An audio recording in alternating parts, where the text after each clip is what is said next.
Life has always been a challenge. When one has a problem and wishes to solve it, first one must determine what is the root cause of the problem. Simple problems have simple solutions. Complex problems are, well, more complex.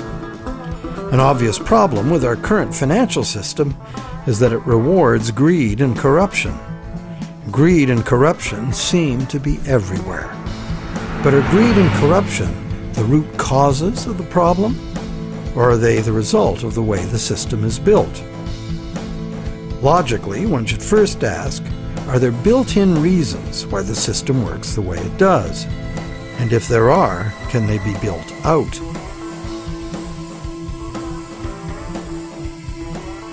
Some say the basic reason the system is unstable and leads inevitably to corruption is the charging of interest.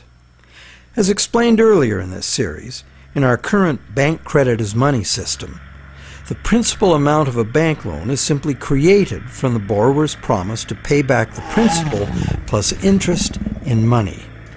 But the money to pay the interest is not created. The obvious but untrue conclusion is that it would therefore be mathematically impossible to pay off all debts. Many who call for money reform call for the abolition of interest as the solution to the problem. But is interest really the problem? Yes, there would be a serious mathematical shortage if all loans were concurrent and had to be paid back in one lump sum. That problem might apply to gangland loans and sometimes to farm loans, but that's not how the banking system works in general. Bank loans usually get paid back in a series of payments over a period of time, and for good reason.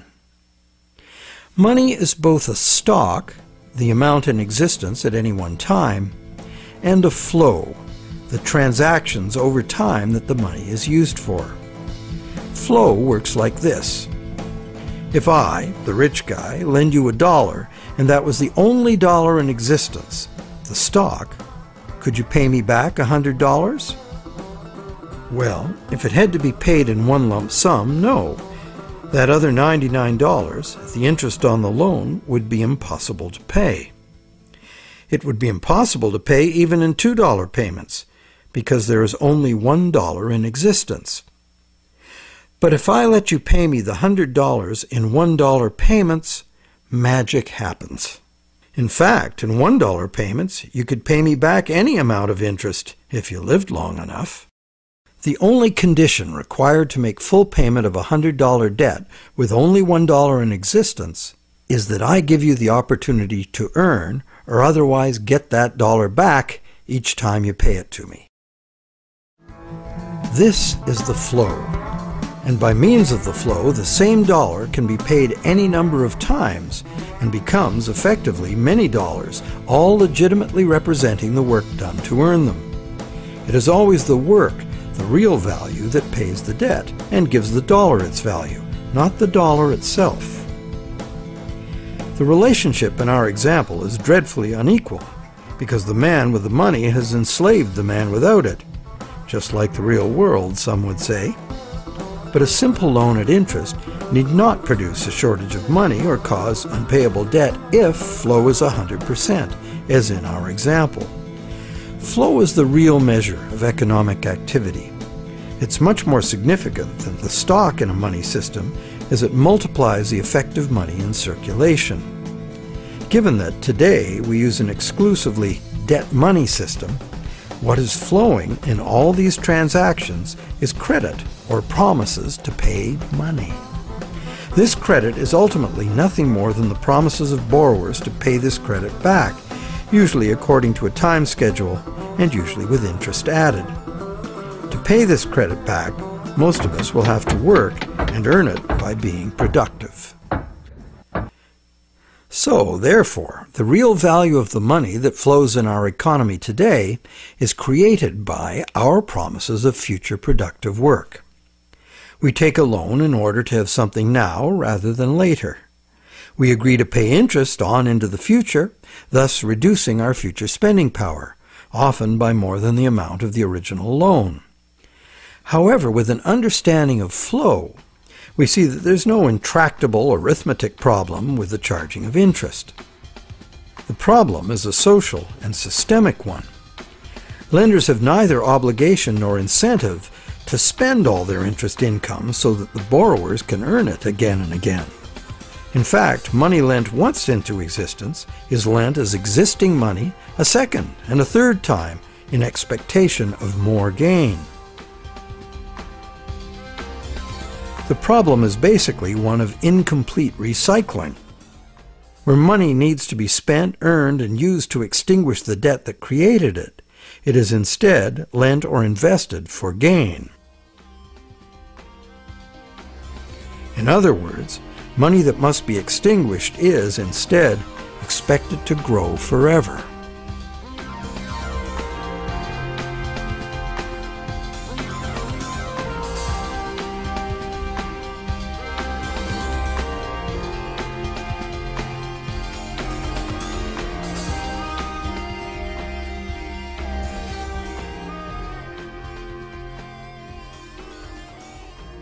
Here's another simple example of a basic mechanism inherent to all lending. Let's say I lend you $100 and you spend it into circulation. It eventually ends up in the possession of someone who doesn't need to spend it and decides to lend it instead. Now once again, let's say this is the only $100 in existence, so you have to borrow it from the secondary lender in order to pay off your debt to me. But now you have to borrow it from me to pay the secondary lender. This twice-lent money has become a perpetually unpayable debt. This debt can never be extinguished, nor even reduced without a default. Notice that interest doesn't even enter into this equation. The problem of perpetual debt remains, interest or no. And even if the money itself is of intrinsic value, like gold or silver, or if it is issued by governments as cash, twice-lent money creates perpetual debt exactly the same way.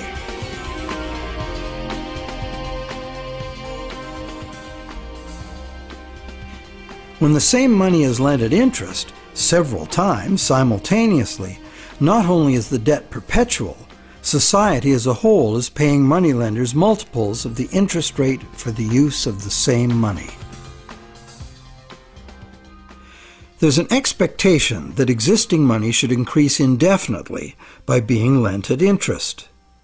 But this requires us to mentally divorce the money from the debt from which it came. However, the reality is, every dollar created today has a scheduled appointment to be extinguished as a principal payment on the loan that created it. And that's why debt money can't be separated from the debt that created it. It's like a yo-yo spun out into circulation in the economy for a while and then pulled back in at the appointed time. In order for the yo-yo to be free to return, all of the debt money needed to extinguish the debt has to be available to be earned. The flow must be complete. Can't we just pay off these debts with other money? But what would other money be? Today, the amount of physical cash and coin in circulation is very small. Almost all money is bank credit, debt money. So if almost all money comes into existence the same way, then it's valid to picture each debt money dollar as having its own cycle from creation to destruction. So, the question, can we pay off debts with other money? No, there is no other money, as all of it is similarly committed to debt in one form or another. Therefore, the only way to ensure current payments can be made is to constantly increase the total amount of money in the system. But more money in a debt money system means more debt, so the debt hole in reality just deepens. Since debt is money in this system, it creates the fantasy of wealth for a while. But fantasies must come to an end. The day of reckoning can be pushed back, but only by passing the debt on to generations yet unborn, which is precisely what we are doing now. Government debt piles up endlessly. Corporate debt piles up, consumer debt too. As long as total debt keeps increasing, the system can stay ahead of the debt monster. But all of this debt is an absurd fantasy that our descendants will surely never repay. Nor would they be advised to, as repayment of debt would eliminate the money stock and plunge the world into a depression. Once real growth levels off due to the inherent limits of human productivity or the limited resources of a finite planet, this growth-dependent money system can only resolve its impossible arithmetic in a destruction of value. This can either happen through a deflationary spiral of credit defaults and falling prices, or by the devaluation of the money unit. Taken to extremes, either course of events will destroy an economy and even a civilization.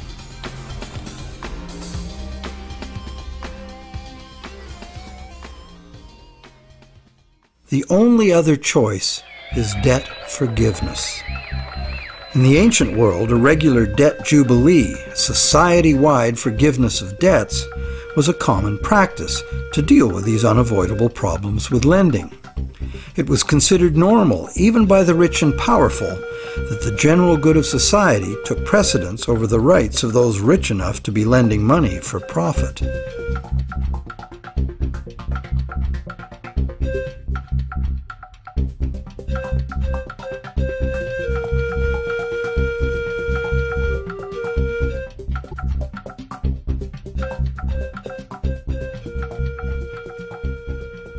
Some say that the money system's problems would be solved if we returned to using gold for money, or silver, or some other limited or hard commodity like oil or energy in general.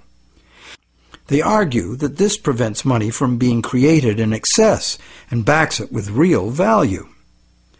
However, it also makes those who actually possess the selected physical substance the only ones with real money.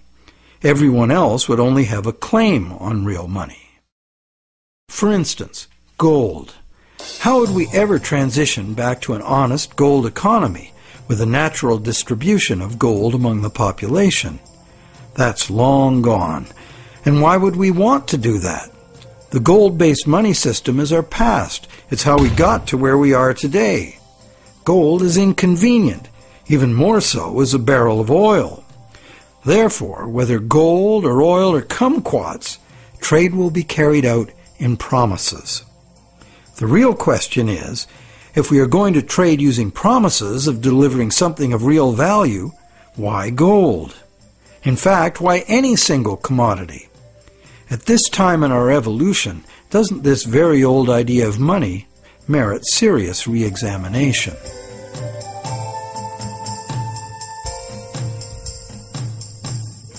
It can be argued that our current elastic debt money is backed by real value, every bit as meaningfully as gold. That's because money, most of which is created as mortgages, represents the value of the assets pledged as collateral. So is bank credit money actually a claim on the real estate pledged to create it? Not directly. Bank credit money can be a claim on anything. Now, anything includes the real estate pledged as collateral, so it can be a claim on the real estate that was pledged to create it.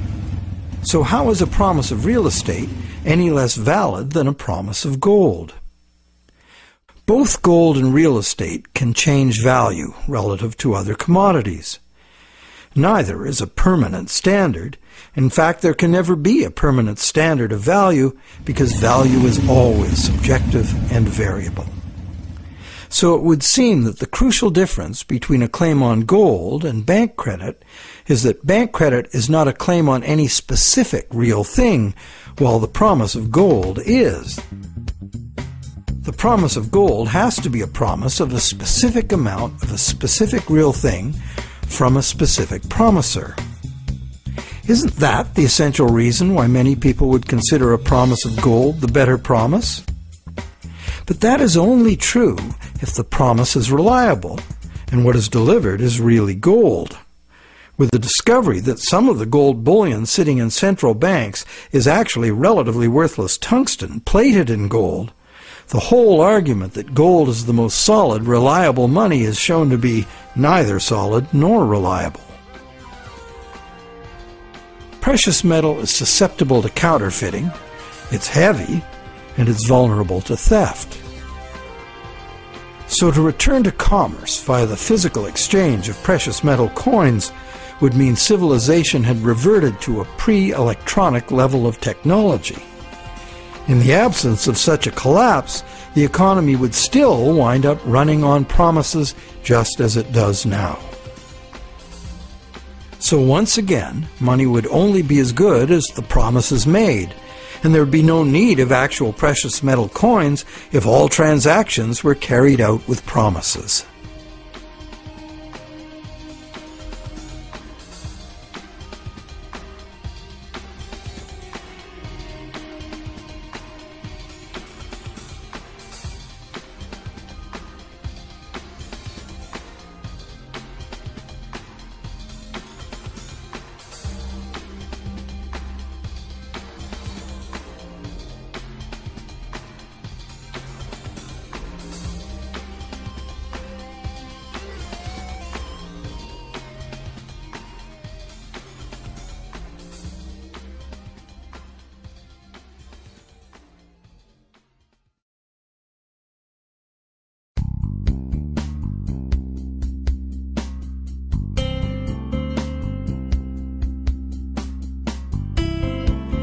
The fundamental question is, what does the need for money to enable trade have to do with the amount of some shiny metal there is, or the amount of any single natural resource or commodity, or real estate for that matter? Where is there any meaningful relationship between the functional need for money and any of these things? To answer that question, let's go back in time and find out when money started and why it became what it is today. We know that Stone Age people had money. In the Stone Age, before writing was invented, money had to be a portable object of value, because that was the only technology available. That's why rare shells and stones, from which jewelry could be made, were ideal as money. A rough standard of value for these money objects developed over large areas, enabling extensive networks of indirect trading. This way, people could obtain specialty items not available in their own environment, and look good doing it. The popular concept of jewelry as a store of value has continued to this day.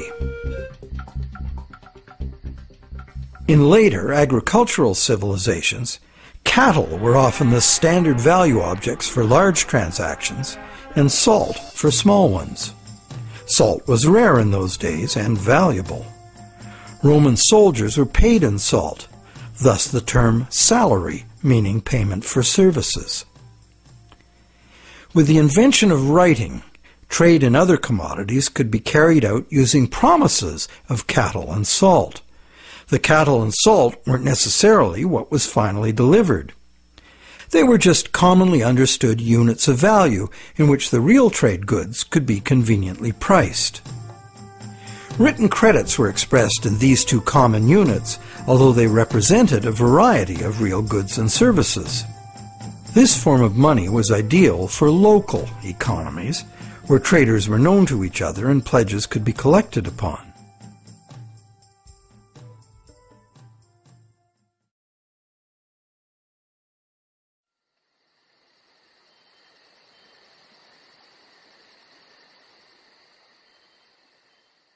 Agricultural surpluses allowed some people to leave the farming to others and specialize in particular crafts. This resulted in improved skills and better tools, and that led to further gains in productivity. This specialization of labor required increased trade, as more people opted to produce a single item of enhanced value. They would then need to trade their specialty for the broad spectrum of necessities that past generations had produced for themselves. But direct barter was inefficient. So more trade led to a greater need for money. Over many centuries, various forms of money were tried. Eventually, gold and silver coins proved to be the most useful money objects because they were conveniently portable and similarly valued across large areas of the civilized world. They were also easily standardized for weight and purity, and did not require enforcement of value by some authority, nor redemption in goods from someone far away. Thus, for very good reasons, gold and silver became the universally successful international currencies, accepted as final payment of debt almost everywhere.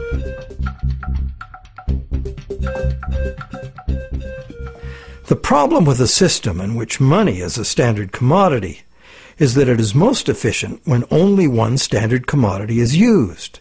But if you do that, it makes the value of money exclusively dependent on the quantity of that one commodity in relation to all other commodities. For example, the Spanish thought they would be fabulously wealthy with all the gold they stole from the Aztecs and the Incas, and then turned into money back home. But when the gold got back to Europe, sure, the amount of gold increased, but it didn't increase real productivity in proportion. Fertilizer would have been more useful for that. So because there was no big increase in real stuff to buy with it, the value of gold decreased, and the Spaniards discovered that gold had no absolute money value in itself, as many people had imagined it would. Its value was determined by its abundance relative to the value of real goods and services to be bought. Yet many continue to argue that the value of gold, a luxury item of no practical use to most people, should be the measure of value for all the real goods and services essential to our lives.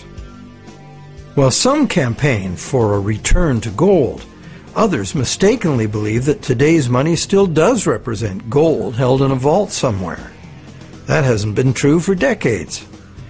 In our current money system, we use national fiat currencies and bank promises to pay in national currencies as the standard commodity instead of gold.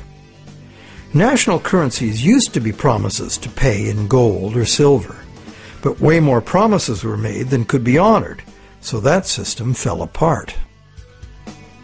Today, national currency is just legally enforced money, what they call fiat money.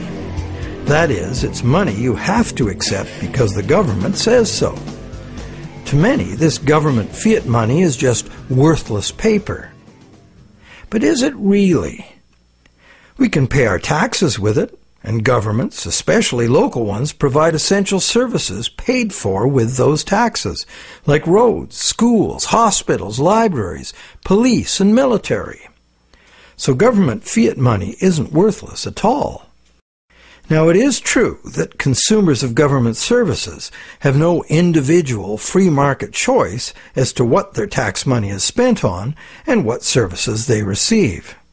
In fact, many taxpayers may not want those services. So therefore, this money can rightly be accused of being monopolistic, coercive, and socialist.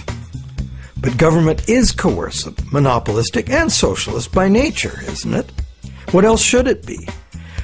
Government in a democracy or a republic is ideally a single authority, empowered by society to enforce laws agreed upon by society for its own collective benefit. In a free market economy, government must provide the level playing field of law within which the free market can function. And it also has to provide the referees to enforce the rules of the game. Those who are nostalgic for the freedom of the frontier should recall that the first thing early settlers usually did was elect a sheriff and build a jail and collect taxes to pay for both, for good reason. So government fiat money isn't inherently worthless by nature. Governments at all levels offer vital services in exchange for it. It only becomes worthless when government creates too much of it, which it often does, and for the worst reasons. While many reformers are fixated on the differences between gold and fiat currency, what's more important is the essential similarity. Being single, uniform commodities, gold, silver, national currencies, and bank credit all share the characteristic common to monies for millennia past. The more money there is, relative to the real things available to buy, the less the money unit is worth.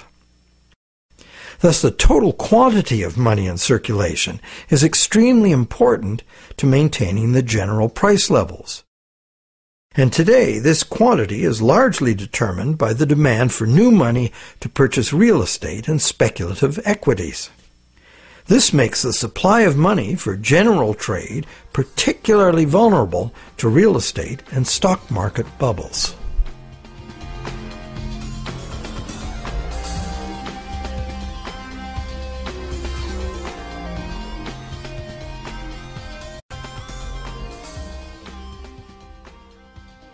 Perhaps the most significant problem with money as a single commodity is its tendency to concentrate wealth. Those who have no money must get it from those who have it to lend.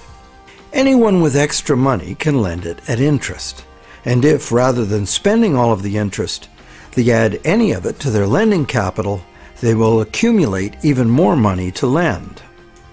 One reputable study counted all the ways we pay interest, directly on our own debt and indirectly in prices and taxes for corporate and government debt. This was compared to the interest we earn from all sources. This study found that only the richest 10% come out ahead. The next 10% do little better than break even, and the remaining 80% pay more than they receive, the poorest losing out the most. Now, in our current bank credit system, money is created as debt to banks. This debt is required to be repaid to the banks in money, either fiat cash or bank credit. Therefore, the ability of all borrowers to repay depends on the availability of fiat cash or bank credit. The supply of fiat cash is controlled by the nation's central bank, but fiat cash makes up only a very small proportion of money. Usually about 95% of all money is bank credit. And who controls the availability of bank credit? The banks? Well, on the one hand, what the banks can do is constrict the supply of credit any time they want to, with high interest rates or by just not granting loans. On the other hand, the banks can lower interest rates and encourage borrowing, but they can't expand the money supply unless borrowers are willing to borrow. If cautious and reliable borrowers are in short supply, banks must take bigger risks, as interest must be paid to depositors and banks cost money to run. The bank credit money supply is, as they say, highly elastic.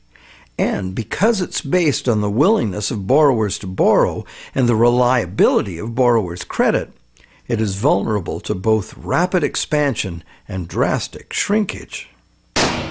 Also, everyone is legally obliged to pay in money. Now, money in reality is just an accounting of debt, and accounting follows strict rules, so the whole situation is governed by inflexible numbers.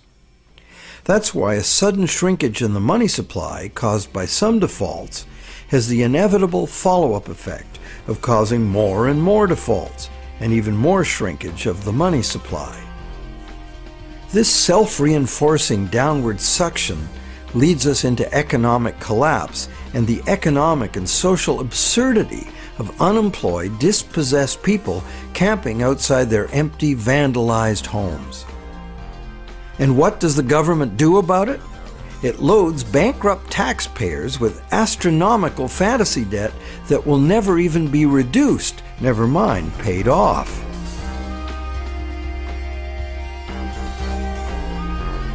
All this is done to fill up the negative balance sheets of the banks with money the banks never had in the first place.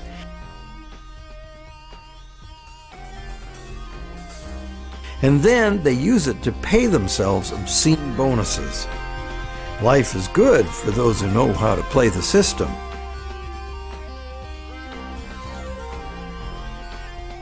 The bailout scam was the biggest daylight robbery in the history of the world. So far.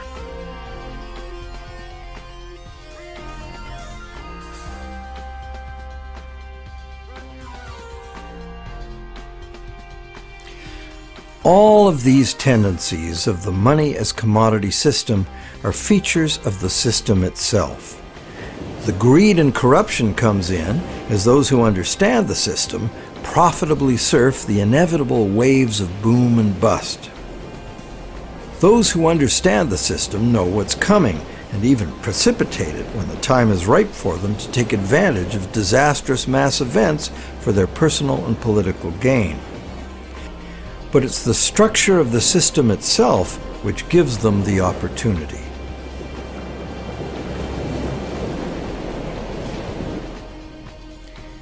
And they have taken this opportunity over and over again since ancient times.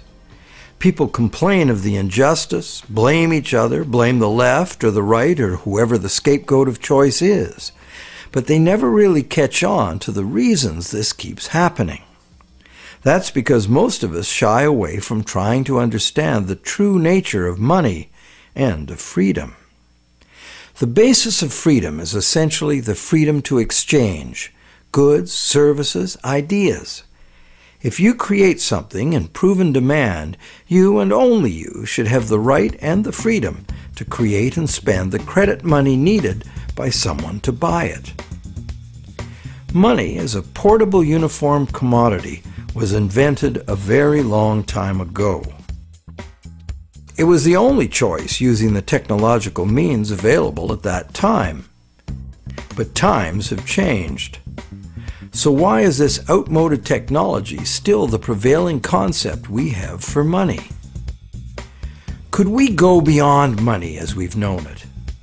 Could there be a new basis, a fresh concept, a design that could more effectively address the real purpose of money in the 21st century?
Awareness of the need for real change in the money system is growing, But what direction to take? What exactly is the problem, and how can it be solved?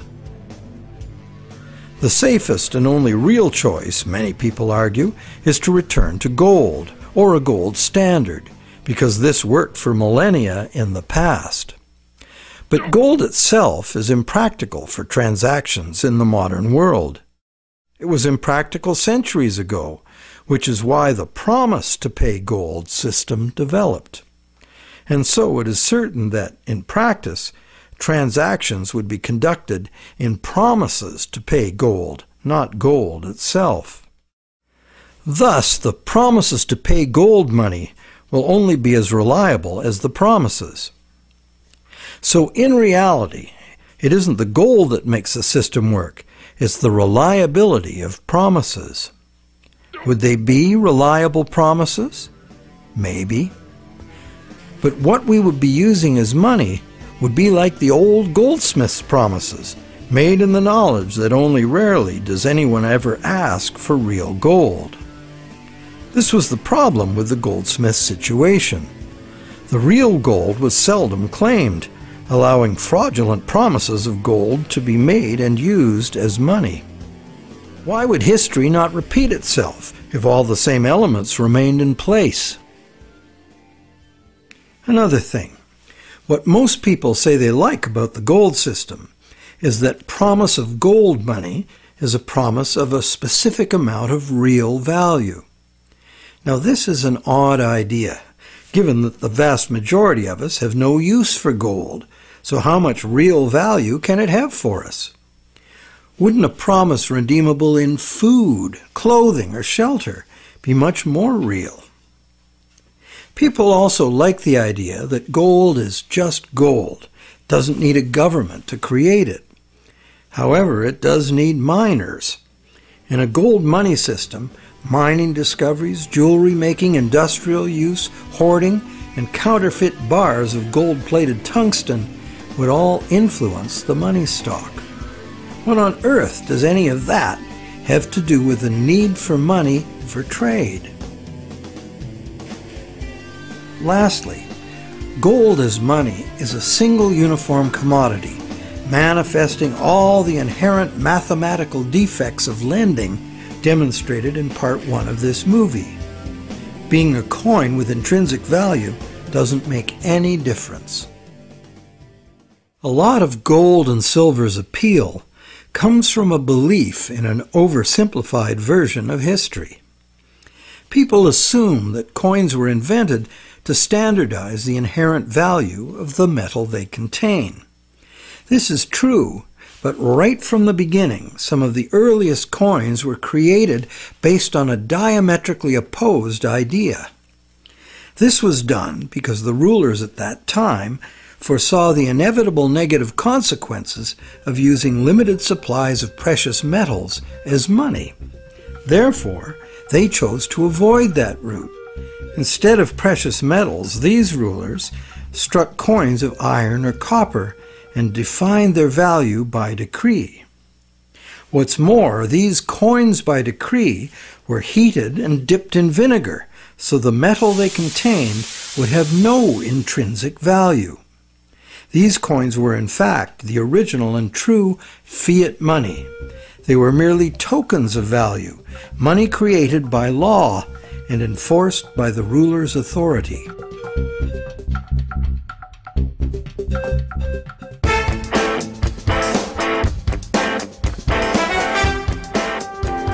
Pure fiat money is the other main idea favored by money reformers. They would restore fiat money to its true status as a national government monopoly on money creation. This current of money reform, in stark contrast to the gold advocates, insists that true money is fiat money by authority of the state. This money is to be simply spent into existence as a promise by the state to accept the same money back in payment of taxes. The taxes are compulsory, and the state also promises to enforce the acceptance of this money in court. These are very reliable promises and can result in very reliable money.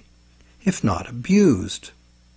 The problem these fiat money reformers have with the current system is that government has given away this power to private bankers and is now borrowing at interest money it could create itself with a few keystrokes, just like the banks do. This results in a massive unpayable national debt on which interest will forever be paid.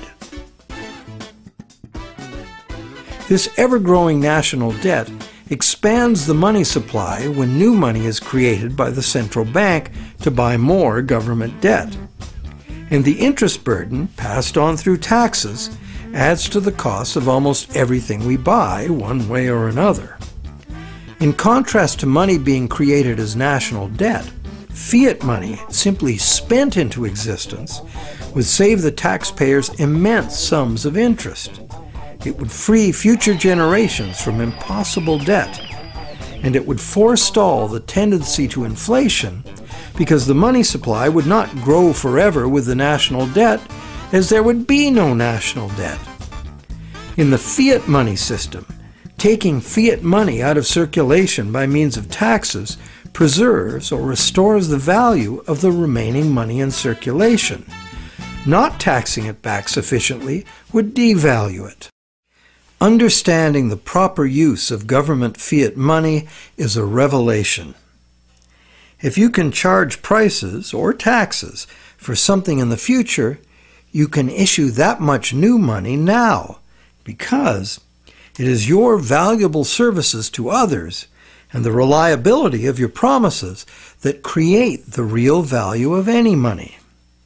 The government can honor its promises to accept its money back in taxes, and it will make your debtors pay you in government fiat money if you take them to court.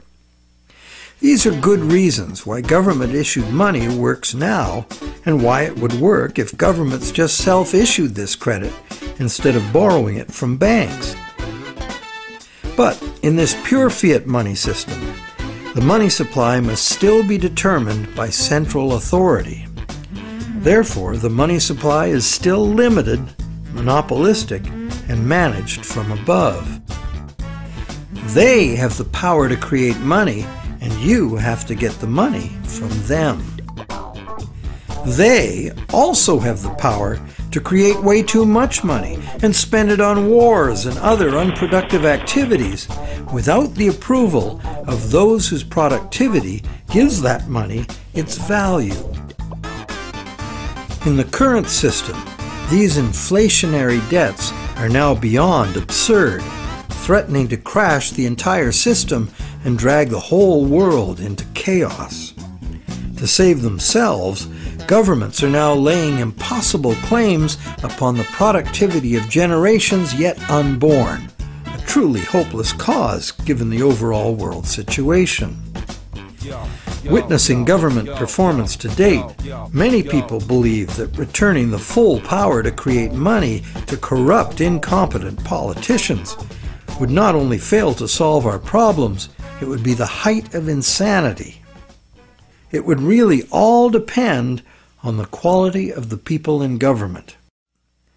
Fiat money reformers believe there would have to be a substantial revolution in government to wrest this power back from the banks.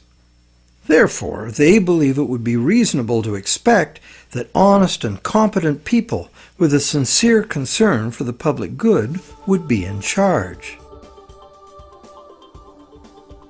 But, good guys or bad, we would still be dependent on some distant someone else to maintain the value of our money. And they would have 1,000 pressures and temptations to enrich themselves by not doing so. And like gold as money, government fiat money is a single uniform commodity, manifesting all the inherent mathematical defects of lending at interest and twice lent money. Once the government creates the fiat money, and it goes into the banking system to be lent at interest, the problems created in the current system will continue as before. So, this pure fiat money idea might be very useful in rescuing governments from their own hopeless financial positions, and it is a limited example of the self-issued credit principle being advocated here. But pure fiat money would not address the root problems inherent in the math of lending, unless the principle were expanded beyond government. Advocates of pure fiat money like to claim it is money created by law, as if it were independent of economics. But if new fiat money were just spent into existence year after year without being removed from circulation as taxes, it would become worthless. What these fiat reformers tend to ignore when quoting history is that in ancient money-created-by-law systems, the prices of critical commodities were also dictated by law. In fact, the value of money was defined by the ruler as so much of a certain commodity. Charge more or less for the designated commodities and it could be off with your head. Today, price controls like this could only be achieved in a self-isolated and totally bureaucratically controlled economy like Soviet communism. In a free market global economy, money created by law is bound by the same laws of supply and demand as any other single uniform commodity money. In other words, pure fiat money in a free market is an illusion. There's no such thing.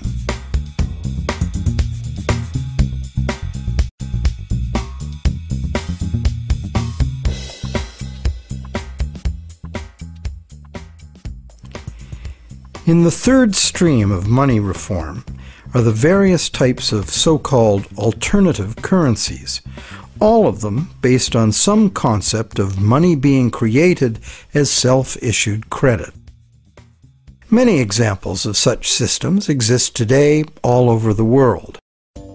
Some are very successful business-to-business barter networks, in which businesses create product credit money to use among themselves, independent of banks and government, and usually interest-free. Such systems are tolerated, and in Switzerland the existence of the Weir system is generally credited with stabilizing the banking system by expanding when the conventional system contracts and vice versa. But in the past, when they became too successful, alternative currencies were usually suppressed by the banking system or even outlawed by government. So, active suppression is the most significant external problem. The most common inherent problems with these systems are their limited scope and acceptance, their operating costs, and the unreliability of member credit. What the conventional banking system provides, worldwide reach, affordability, credit checks, and debt enforcement, are the necessary services that are usually inadequate or prohibitively expensive in the alternative systems. Once the small group of idealistic and honest originators are joined by members exhibiting the full range of human behavior, alternative systems discover they must deal with cheaters. Some are deliberate cheaters, others just not too conscientious about their debts. And at the opposite end of the spectrum are the hyper-conscientious people who won't issue credit because they are afraid they won't be able to fulfill it. A self-issued credit system cannot work if the members are afraid of issuing credit. And that is why it makes far more sense that government and essential industries like farming, forestry, mining, manufacturing, and construction should be the main and widely accepted sources of self-issued credit, not vulnerable individuals trading haircuts for pottery. However, we are talking about creating a truly liberated system of exchange. Therefore, in this proposed new system, anyone would have the freedom to issue credit, because only voluntary acceptance would determine the circulation of it. The cost of accounting in self-issued credit systems could be overcome entirely by emerging technologies, allowing the creation of a digital coin. Digital coins could be passed from one owner to another, peer-to-peer, so that no bookkeeping and no third-party involvement, like banks or PayPal, is required. This leaves only the problem of achieving global spread. Thanks to technology again, this could now be achieved at little cost and at the same rate and with the same ease that the existing social networks like Facebook and Twitter have spread. So there is a positive answer to all the questions we have posed in this movie. And there is a solution that has the potential to unite the three seemingly conflicting schools of money reform into one cohesive movement for fundamental monetary change.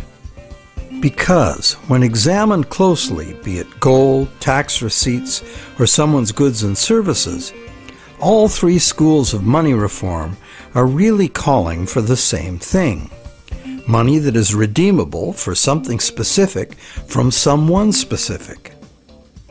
Once one comes to that realization, it becomes obvious that self-issued credit for the full range of goods and services in demand would necessarily include gold, silver, and government tax receipts, as these are also things in demand. We just need to look beyond obsolete beliefs to see the heart of the situation. The all-inclusive self-issued credit system, the basis for almost all so-called alternative currencies, could contain within it both the precious metal and the payable for tax models of money without any contradiction.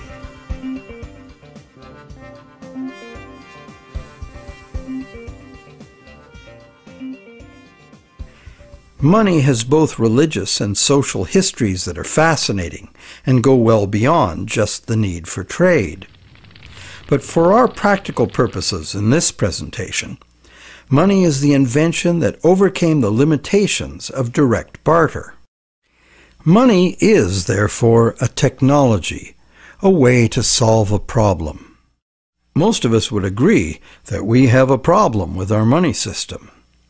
This is no surprise once we realize the current system was designed by bankers in their own interest, and governments wanting to pump out artificial money to wage war and pay for it with the hidden form of taxation called inflation. It was not a well-thought-out project of mathematicians and engineers seeking to create a money system for the general benefit of humankind. There are now many people, including mathematicians, engineers, and even cartoonists, trying to rethink money as the need to do so becomes obvious. In this presentation, we've proposed that we return as close to direct barter as we can, because doing so would anchor the money system directly to the real-world things we want to exchange. The destructive flights of fantasy money that have brought the current system to its breaking point would not be possible. Self-issued credit is not a new idea. It is, in fact, an idea as old as numbers and written record-keeping. That is very old. However, only with our new technologies can it finally achieve its full potential as an international medium of exchange. And this transformation is already underway. Extensive electronic barter networks, some with their own currencies, exist among businesses right now. These could grow into a new global money system. In Canada, Canadian Tire Money has been a self-issued credit for goods currency for decades. This money is redeemable for merchandise at Canadian Tire stores only, but is widely exchanged as payment by third parties because almost everyone eventually buys something at Canadian Tire. Like Air Miles and other bonus point systems, it is only a customer reward program at present. But anything that can serve the purpose of money can be money. Private enterprise self-issued credit money already exists in several forms all over the world, and more private enterprises are going in this direction. Money becomes money by acceptance. So one could say, the path to freedom lies before us if we can only accept new and broader ideas of what money is. Looked at logically, why wouldn't a legally binding contract for delivery of specific goods and services from a specific supplier be much more acceptable as a medium of trade than the much abused government bank monopoly money we are using now? And does it not seem natural and logical that the source of money should be the same as the source of real wealth, the productive members of society? And does it not seem natural and logical that the value of anyone's credit should be determined solely by their own proven success at living within their means, no one else's? And does it not seem natural and logical that the value of what we have earned with our work and productivity should not be susceptible to being destroyed or stolen by the gambling of some very greedy people? We hope that watching the Money is Debt series has given you insights into why our money system functions the way it does.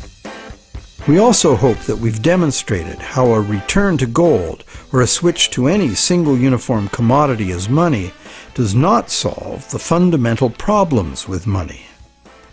Manipulation of single commodity money has milked productive people of their life energies and prosperity for millennia. That this predatory wealth extraction system could soon take the form of a single global bank emerging as an unaccountable big brother world dictatorship should concern everyone. We hope you're encouraged to do your own thinking about money, a subject that has been ignored and misunderstood by the public for much too long, to our great disadvantage.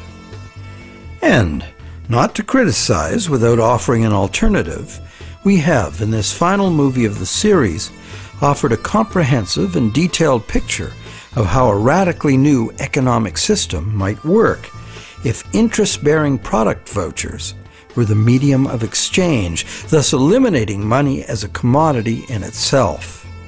Instead, money would be a global measurement unit like minutes, meters, and tons. The existing physical situation on this planet is not sustainable, and the number one technical obstacle to doing anything serious about it is the current growth-addicted money system, which is itself unsustainable. The crisis is upon us. If you'd rather think about solutions than despair about the problems, think about taking back our money power with self-issued credit. Join with others who realize the need for radical change and spread this knowledge and understanding as fast and as far as you can. The masses of people must take upon themselves the responsibility to wake up, realize our power, and create something better.